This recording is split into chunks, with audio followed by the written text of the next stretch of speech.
Welcome back. Today we will discuss what is a corbel, especially the reinforced cement concrete corbel.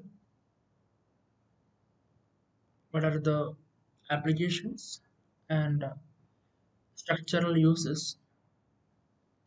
Then the structural behavior of the corbels and thereafter the design. So I have placed two pictures which shows the corbel. So the corbels are the small overhangs or a structural member which are commonly placed in combination with the concrete to take specific loads. So you can see a column here, and this region or this element is called as a corbel, where you can apply the loads on that particular structural element. So this is actually showing the typical stress and failure patterns of corbel.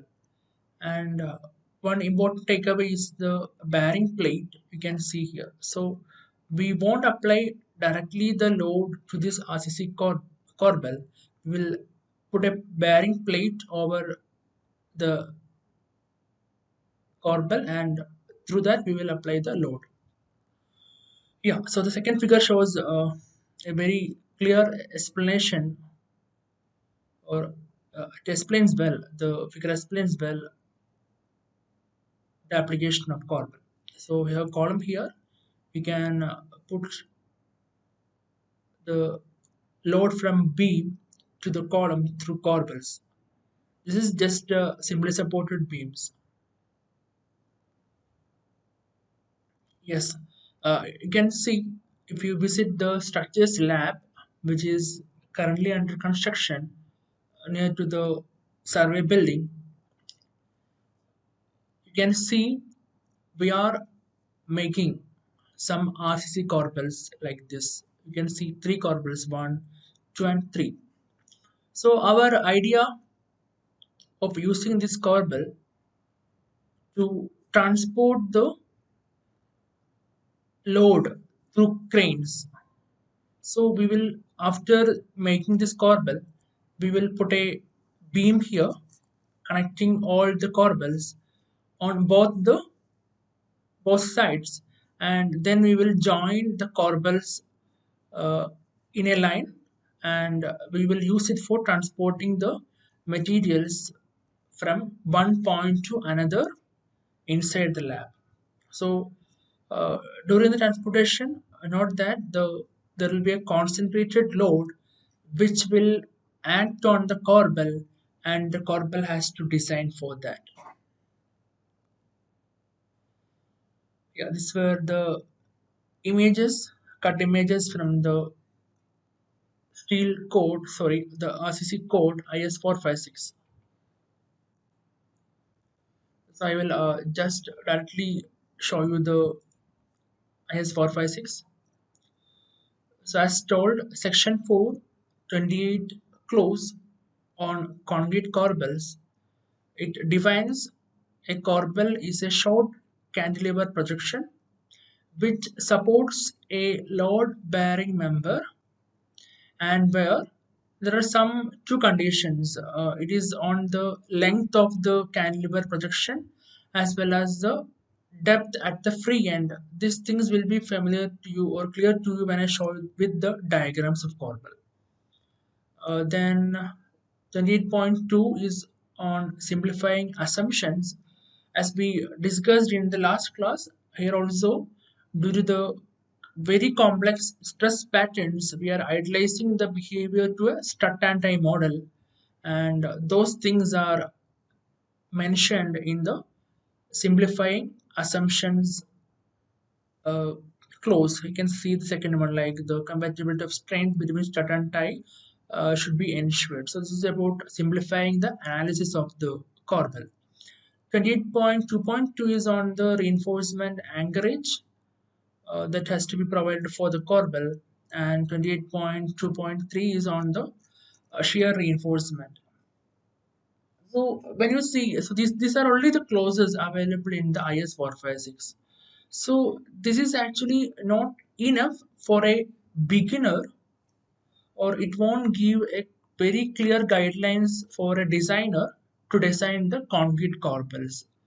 So it's like if you want to design a building, or you want to provide any services for a building, you are supposed to follow the Kerala building rule.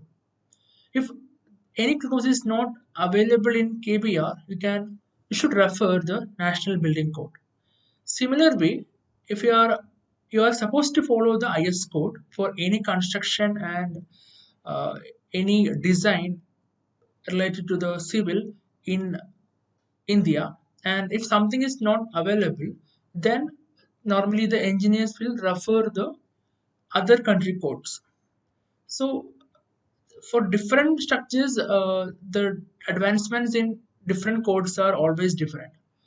In the case of RCC Corbels, or in majority of the caudal clauses in IS 456 are borrowed from the British standards.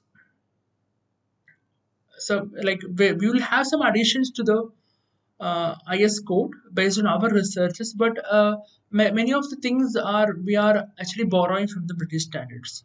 So the British standards gives a uh, little bit more explanation on the design of corbels. So we will see that. Yeah. So after the second slide, I told these are the images from the IS 456. Yeah, directly into the initial dimensioning of the corbels, where we will see in detail the corbel, the various terminologies, and the uh, analysis of forces in the corbel by using the Stratton method. So you can see in third line, it's like BS. BS is actually the British standards. Okay, so coming to the figure first, you have the column on the left side, and this region, which I am showing with the cursor, is the corbel. And the important things is, yeah, FV is the vertical load acting onto the bearing plate, and FT is the tension force induced. Please note that when you apply a load at this free end, the top portion will be under tension and the bottom portion will be under compression. It's like a cantilever beam. So FV is there, tension, force and tension is there, and yeah, this inclined line will give you the compression strut. So this combines the strut and die method, FT and FC. Okay, and other terminologies include the AV. Yeah, you can. It's listed here. AV is the distance of load from the face of the support. So this is the face of the support, and to load application, this is called as AV or A. B is the breadth of the corbel. Breadth, it is in the 3D, the other side. So that will be equal to the face width of the column. Width of corbel B. D is the effective depth of corbel at the face of the support. Yeah, you can see here D is the effective depth. Please note that we are providing the tension ties at the top. So it is in the other way as compared to the normal reinforced beam. That's why the D effective depth is measured from the compression region to the tension region. To here, from here to here is the D, the effective depth of the corbel at the face of the support, and Z is the lever arm distance from the center of compression from the center of tension steel, that you understood, that you know well as you studied the concrete stress strain block. FV is the applied vertical load. Yeah, fine.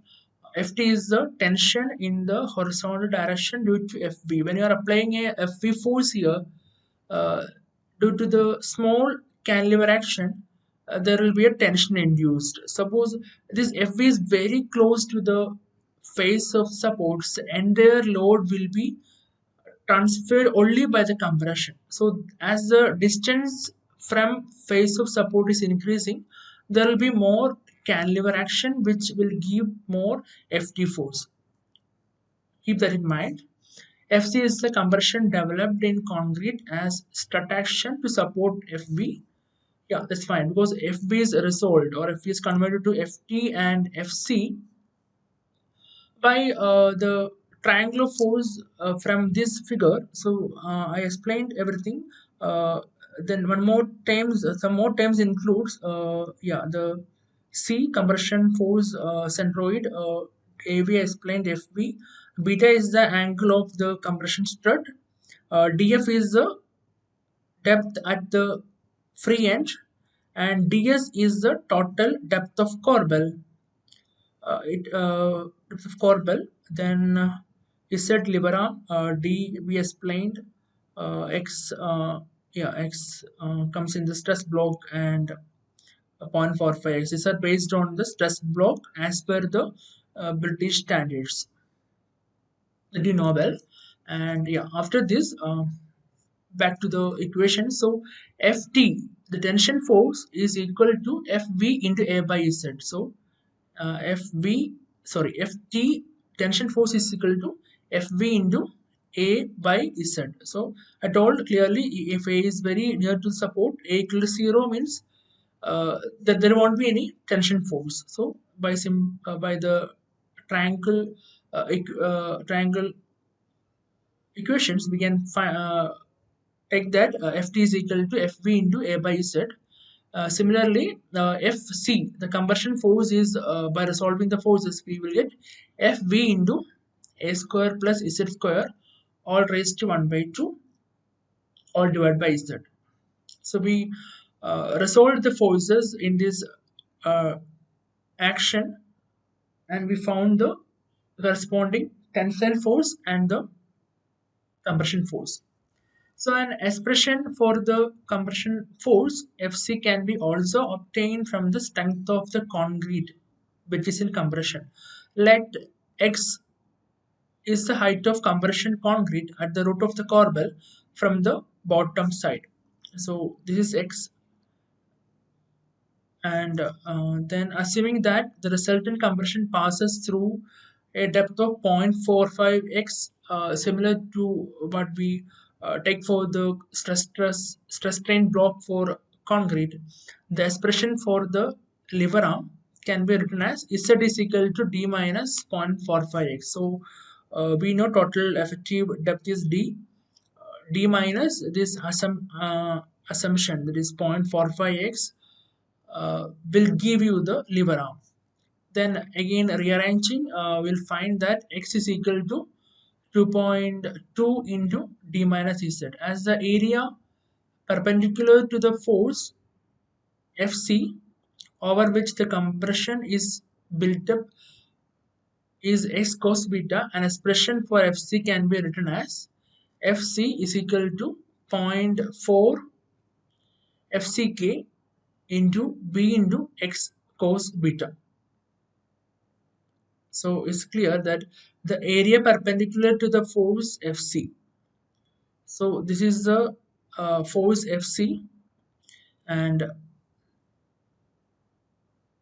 this is the area perpendicular to the force Fc, and we get that Fc is equal to zero point 0.4 into Fck into b into the value of x cos beta. So this zero point 0.4 Fck, just if you refer the initial part, the ultimate bearing pressure on concrete should not be exceeded the allowable pressure. So there are some values recommended in British standards, including like four values are there. A bearing with no padding material, zero point 0.4 FCK should be the bearing strength with cement mortar 0.6 FCK, steel plate 0.8 FCK, and flexible pads it is 0.5 FCK. Okay, the width B of the member should be determined from the size of the bearing required.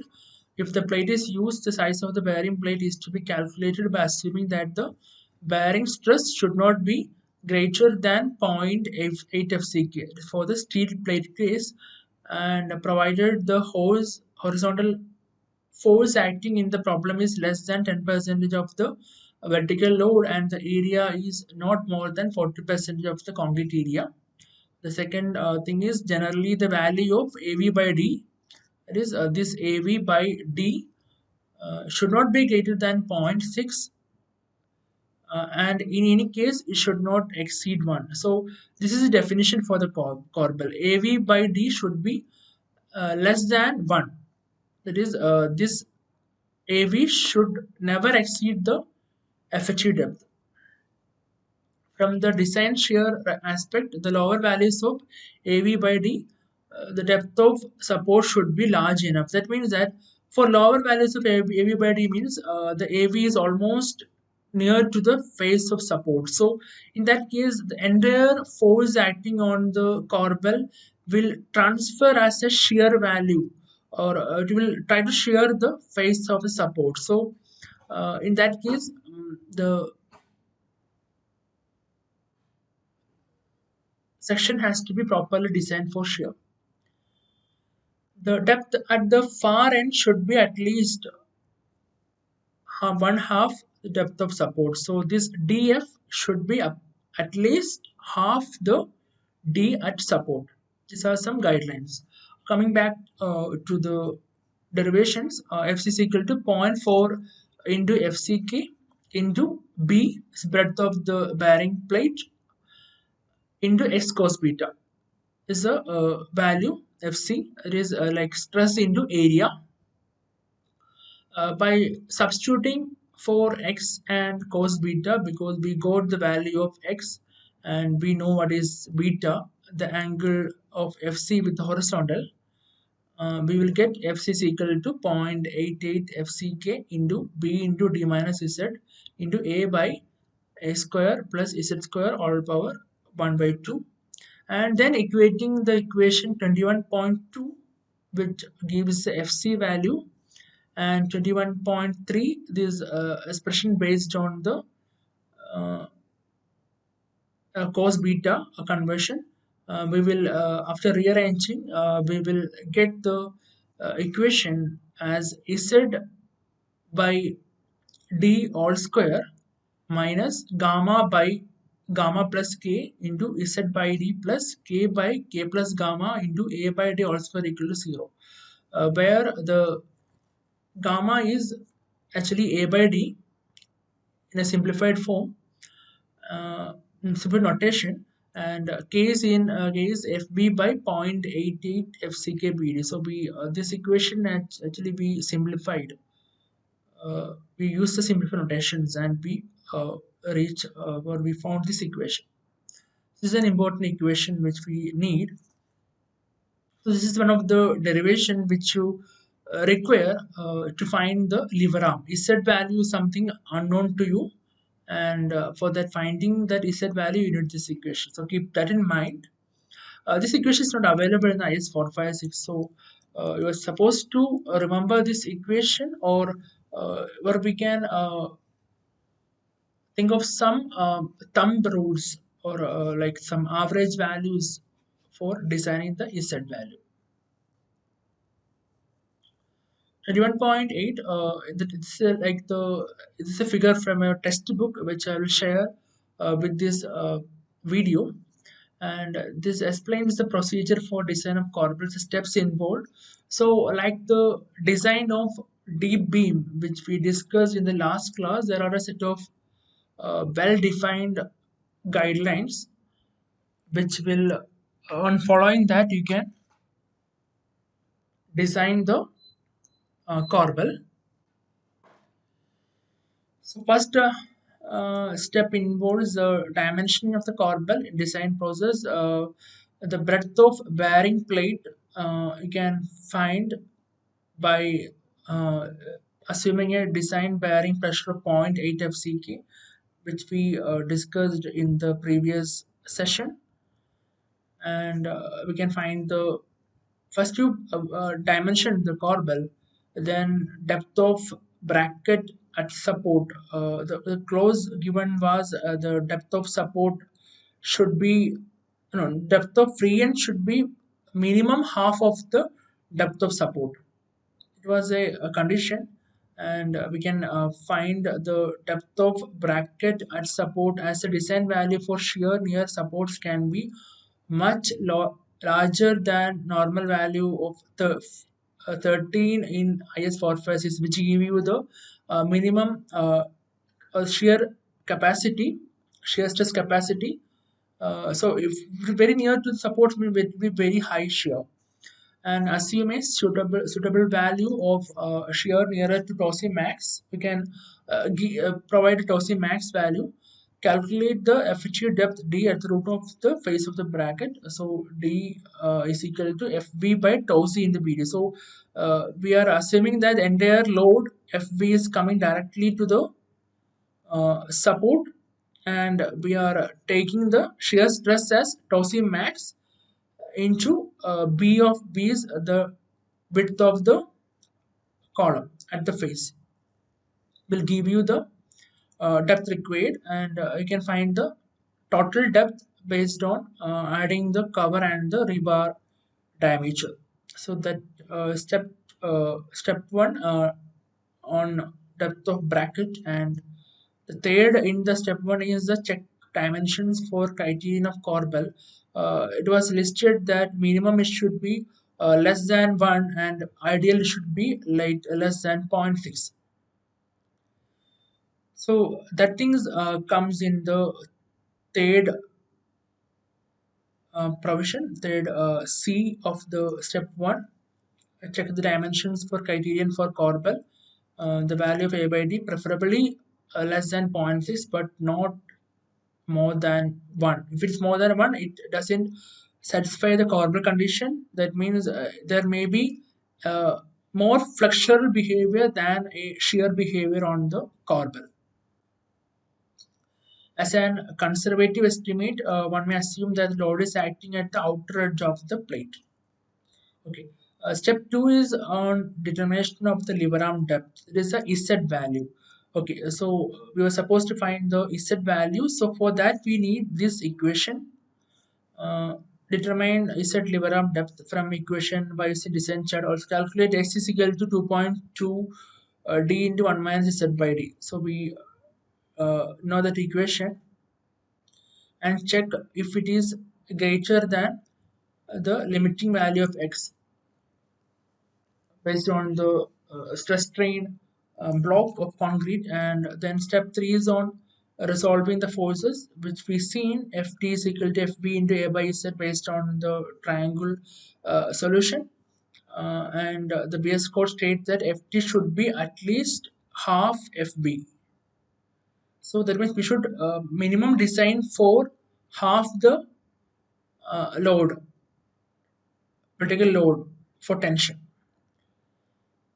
Then step 4 is on the calculation of area of the main steel. Main steel is the tension steel, which is we are placing on the topmost area. And the steel, stress in steel should correspond to the strain, and epsilon S is equal to epsilon C into D minus X by X. This is the condition required for the compatibility. So if you refer back, you can see that 28.2.1 compatibility of strains between the strut and tie at the corbel root should be ensured. So for that condition, we are using this expression and assuming epsilon C is the maximum strain in concrete 0.0035 and Fs corresponding to the value epsilon s steel may not reach the yield stress. So AST is equal to Ft by Fs, where Fs is the corresponding yield stress will give you the AST in If there is any additional force, then AST is equal to FT plus FH by FS. So suppose actually this is for the vertical load. If there is any additional force which acts uh, on the corbel, which gives a horizontal pull, we can add that extra force and then divide by Fs will give you the new AST. This is basically the average. Here this equation is just rearranged. Ft is changed to Ft plus Fh, the additional load Fh. Then the regular checks of check minimum of minimum and maximum reinforcement. AST should not be greater than 1.3 percentage and it should not be less than 0.4 percentage of BD. If it exceeds the maximum allowed, increase the depth and redesign. The area of horizontal shear, AST should be at least one half the area of the main tension steel. And the conditions provide it as loops in the upper two-third part of the total depth of the corbel at support. Step 7 is on check the section for shear. Knowing the percentage of steel, the exact value of allowable shear, tau max is equal to tau c into 2d by av is known. This is actually the shear enhancement which is given in the IS code. If I refer the IS code 40 point, I'll just go back and then I will tell you. Sorry. Yeah. In the design of corbel provisions, you can see the depth of the face of depth of the corbel at the face of support is determined in according to clause 40.5.1 under the concrete corbels. So if you just type that, you can see the enhanced shear strength of sections very close to supports. In that, you can see that the for shear reinforcements very close support the corresponding clauses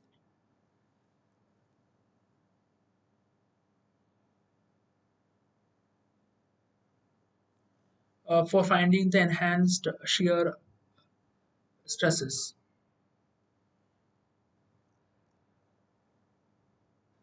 Okay, so based on these provisions,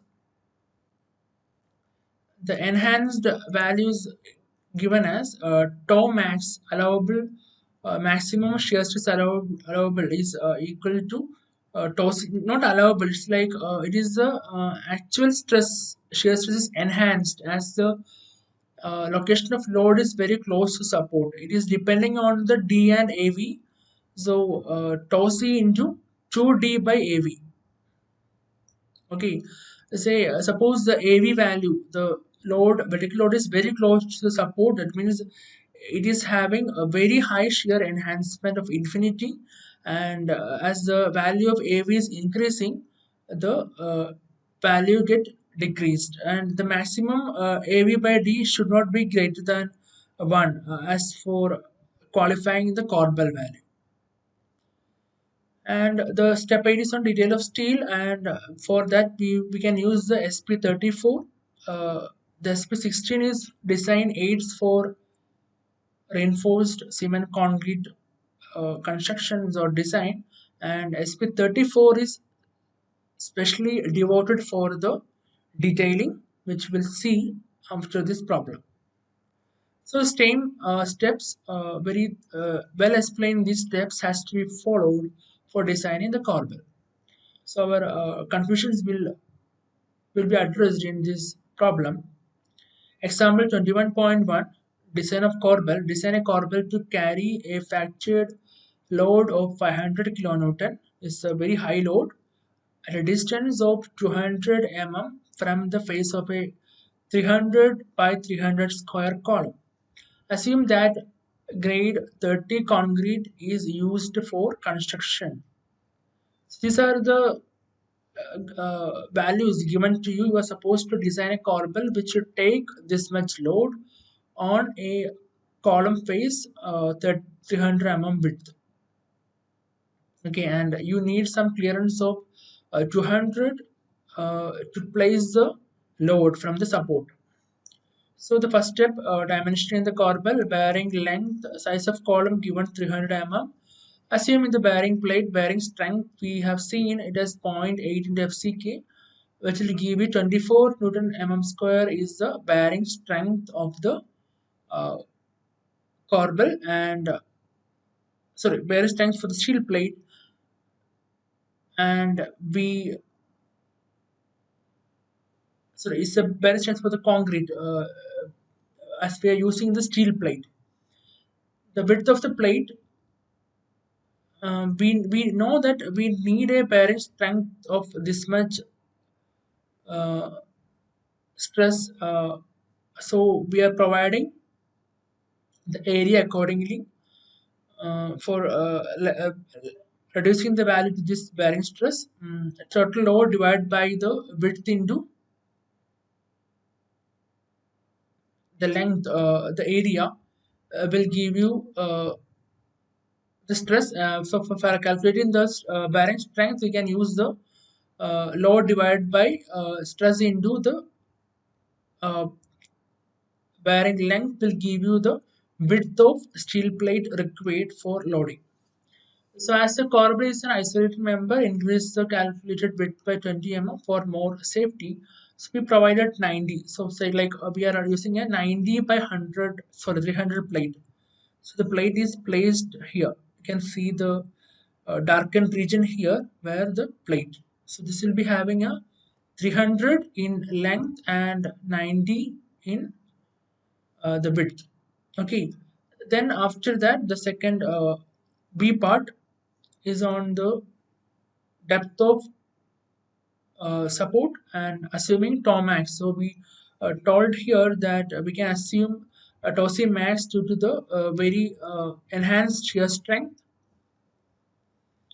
So for this corresponding 30 M30 grade, you can find IS 456 TOSI max can be 3.5. We are not taking the full capacity, we are taking as 3 because we know that never the uh, load is very close to support, it's at a distance of 200. So we are safely taking as 3 Newton per mm square, and the D depth, fitted depth at support is equal to load divided by the breadth into the 3, which will give you the effective depth required 555, required effective depth plus cover value we are providing 40 plus 5 by 2 will give you the 605. So please note that this is actually 5 by 2 because it's effective depth D plus 5 by 2 will give you the less value, and then you need to add only the cover value, not a effective cover, a clear cover. Yeah. So then depth at the face should be minimum 300 as we discussed. Uh, yeah, this discussed, I think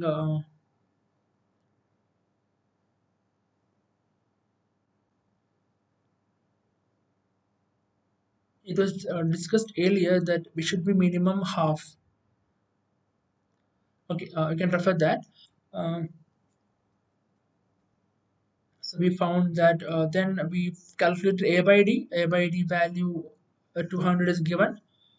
555 is FHU depth, and that gives you 0.36, and the ideal value is less than zero point 0.6 and should never exceed 1. The situation, the condition is satisfied, and this can be tamed as a corbel, or the design or the behavior is very very close to the corbel.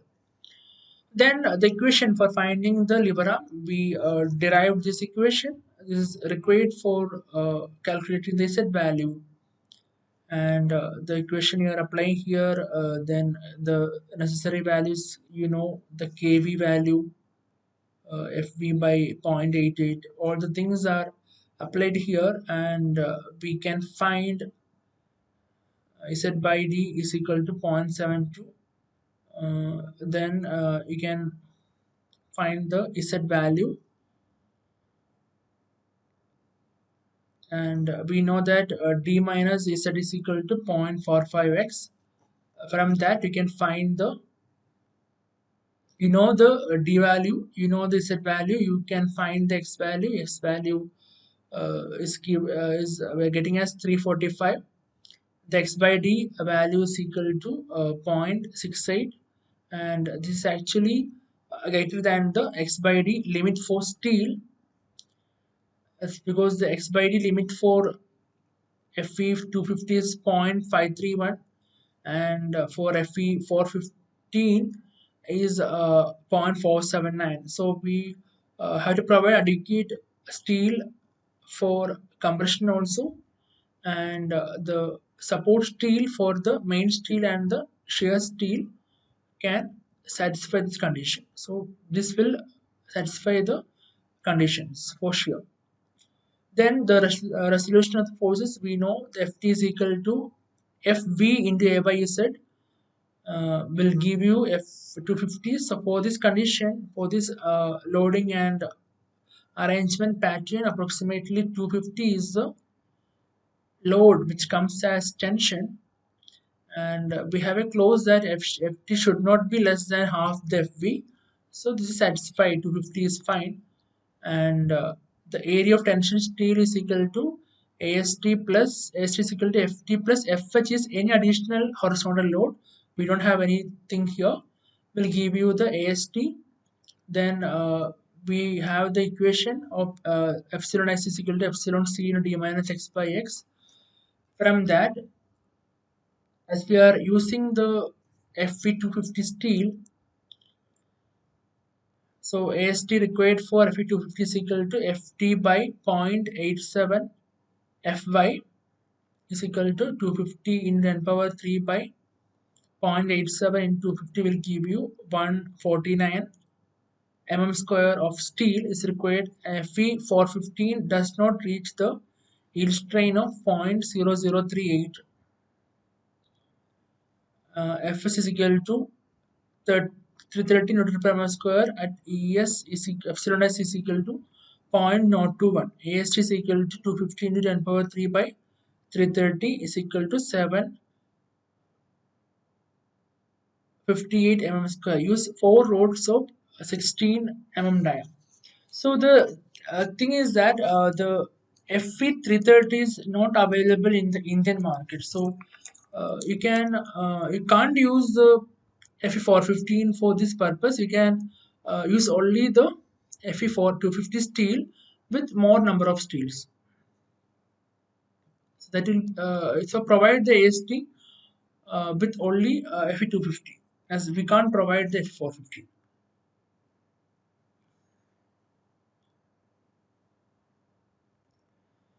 Then we have the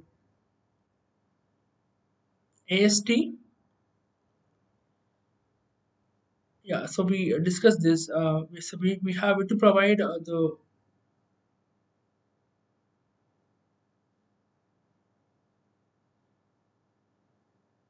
250 steel. Then the check for minimum and maximum steel. So we know this equation for finding the minimum steel.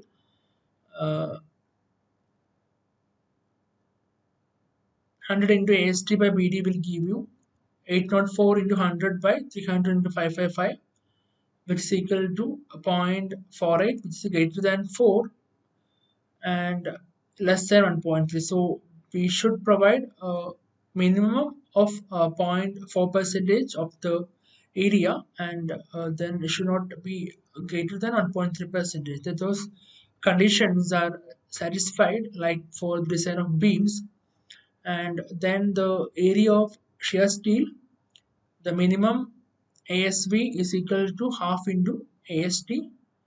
uh, so we are supposed to provide minimum shear reinforcement as half for that required for the tension steel. So for note 2 we are providing the four numbers of 10 mm links, each of two links in the upper to the depth. We can get the spacing required is 92.5. And then after providing these reinforcements for shear, we have to check the capacity of the section in shear. So tau c for 0.48 percentage of steel is equal to 0.49 mm square, or 49 Newton per mm square. uh, we have the A by D is equal to 0.36.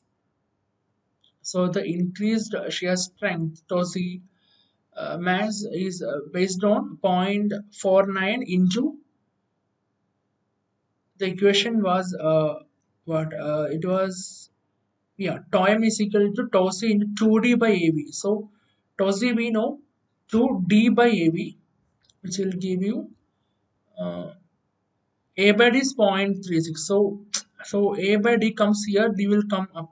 So that's what 0.49 into 2 into d by av uh, will give you this value of 2.72 is the enhanced shear strength, and the shear capacity of the concrete at that region we can get by using the area for 53 kilonewton, and shear capacity of the steel which we provided is equal to 340 kilonewton. Hence the total capacity is we are getting as 340, that's directly from the steel, plus 453 which is from the capacity of concrete, which is well higher than the acting load of 500 kilonewton. Hence the uh, arrangement of the steel as well as the area provided for the concrete is sufficient for the corbel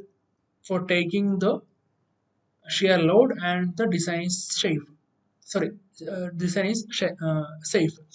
Then we have the detail according to the standard practice which we just told. It's based on the SP34, and I have placed SP34 here. When you see that code in 7.7 is on the Corbel. Then some definitions of Corbels like 0.60 should be ideal, should be less than 0.60. Main reinforced mushroom head. These things you skip, and yeah, you can see the this is the figure for Corbel. Yeah, you can see the truss analogy for Corbel design is like this, and yeah, so here you can see the horizontal forces. What I tell you, some definitions, not the direct procedures given in the IS code. So these things comes under detailing. We have the column, and this is the tension tie with the developer length, and this is the we are providing for compression, and these are the stirrups which we are providing for shear. So the enhanced capacity at this surface will be a combination due to this shear stirrups as well as the capacity of the concrete. And we have the main steel here. Then just a minute. Yeah. We have the main steel here. Then the load B H 2D by 3 region we are providing the shear stirrups, transverse bar of equal strength welded to main steel, nominal steel for anchorage stirrup, shear reinforcement. This one LD is the developer length like we provided for the beams, and yeah, so this is actually the belt which is shown, which you need to weld to the bearing plate to the top of the corbel. And this is an enlarged view of the same shear reinforcement, nominal steel for anchoring stirrups and developer length, the column reinforcements, uh, the next half, the main steel shear reinforcement, extra stirrup. This is actually for the column, and these are the special stirrups for combining the column plus corbel. So that's the end of designing of corbel. Uh, it is actually a very long procedure, and you need some concepts to remember for designing the corbel. So thank you.